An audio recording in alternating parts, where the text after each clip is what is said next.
Good morning and welcome to Redeemer Lutheran Church. I'm Pastor Gary Lodeholt.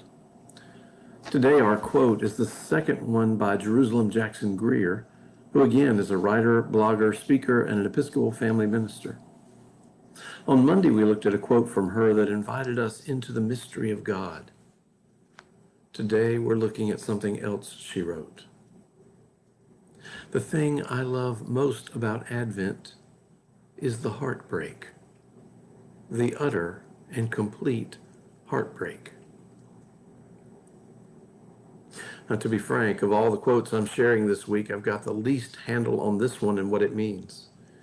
Usually in this time of year, we think of warm fires and hot cocoa and families and decorations. And to say that your favorite thing about Advent is the heartbreak is jarring for most of us. What does that mean? Well, I have to tell you, when I shared this one with the staff, they struggled with it too. Someone suggested that perhaps this was referring to the slaughter of the innocents at Bethlehem, that time when King Herod tried to kill Jesus, whom he perceived as a threat to his throne, and all the babies in Bethlehem were killed. Yes, there's heartbreak there.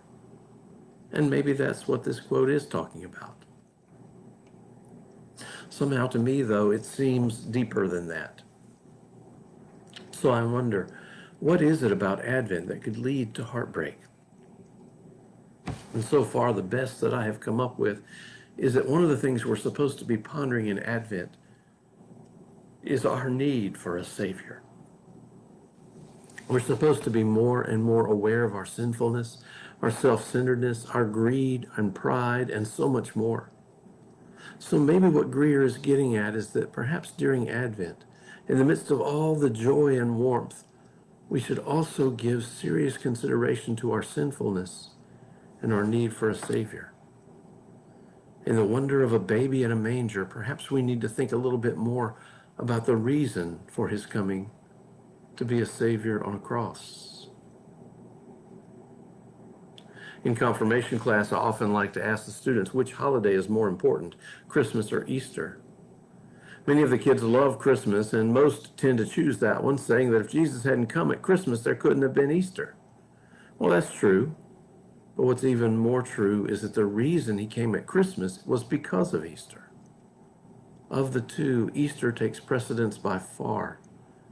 So even there in the bucolic scene of sheep and shepherd and mangers and hay, the shadow of the cross looms large. Perhaps that's what Greer means. There's joy in our Savior coming, to be sure.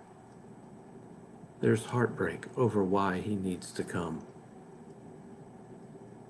Yesterday, I saw a great Christmas card. On the front, it had a green wreath with the words, "'Tis the season." On the inside, it had a bare crown of thorns and the words, "'Tis the reason."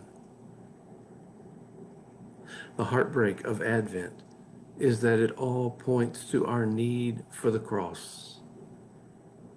Thanks be to God for such wondrous love and grace. Thanks for watching, and remember to let this day belong to God.